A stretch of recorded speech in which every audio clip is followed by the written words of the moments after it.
BPL এর ২৭ ম্যাচে রংপুর রাইডার্সের মহা গুরুত্বপূর্ণ ম্যাচ। এই ম্যাচটি যদি রংপুর রাইডার্স না জিততে পারেন তাহলে প্লে অফে কিছুটা পিছিয়ে যাবেন রংপুর, এবং ঢাকাও যদি ম্যাচটা না জিততে পারেন তাহলে তারাও একেবারে বাদ হয়ে যাবে বিপিএল থেকে। তো রংপুর রাইডার্সের এই ম্যাচটা খুবই গুরুত্বপূর্ণ, কারণ রংপুর রাইডার্স এখন পর্যন্ত বিপিএল এ ৪ নম্বর পজিশনে রয়েছে। ৮টি ম্যাচ খেলে তারা ৪টিতে জিতেছে, ৪টিতে পরাজয় বরণ করেছে।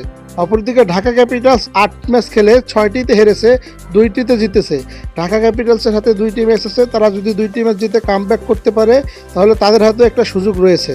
অপরদিকে রংপুরের ক্রিকেটাররা এবং লিটন কুমার দাস নতুন করে ক্যাপ্টেন হয়েছে রংপুর দলের।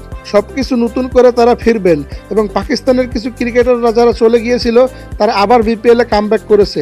তো রংপুর রাইডার্স একটা ফেভারিট দল হিসেবে বিপিএলে এসেছে, এবং তারা খাতা কলমে একটা শক্তিশালী দল, তারা অবশ্যই কামব্যাক করবে। ঢাকা ক্যাপিটালস তাদের বিপিএলে টিকে থাকতে হলে তাদের অবশ্যই ম্যাচটি জিততে হবে।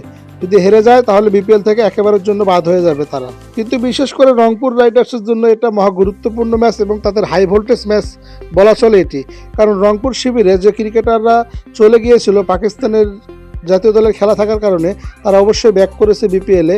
এই কারণে তারা আবার নতুন করে শক্তিশালী একটা দল হয়ে গঠন করেছে।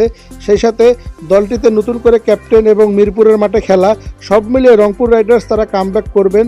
তারা যে জয়ের ধারা অব্যাহত রেখেছিল এবং তারা হারের হ্যাটট্রিক করেছে এবারের বিপিএল এখন পর্যন্ত, শেষ ৩ ম্যাচে ৩টিতে হেরেছে।